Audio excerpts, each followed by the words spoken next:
Имало едно време една блондинка, която имала два коня, обаче не можела да ги различи един от друг. И отишла един ден при съседката, нали, за съвет, и съседката й казала: ми виж сега, можеш да сложиш по някакъв белег на единия кон на ухото и така ще различаваш единия от другия кон.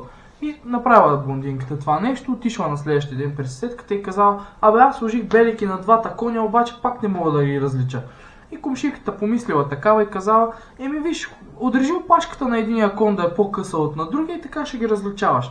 Отишла блондинката, отрязала опашката на единия кон, отива на следващия ден при комшиката и пак реве. Вика: бе, отрязах опашката на единия кон, обаче тази сутрин се събуждам и двете опашки еднакви и пак не мога да различа конете. И комшиката така вече много очудена, нали, замислила се какво да я посъветва, какво такова, и казала: абе, що не измериш височината на единия кон, може би е по-различен от височината на другия. И блондинката така замислена и казала: абе, верно, като се замисля, черния кон е по-висок от белия. Ja, en!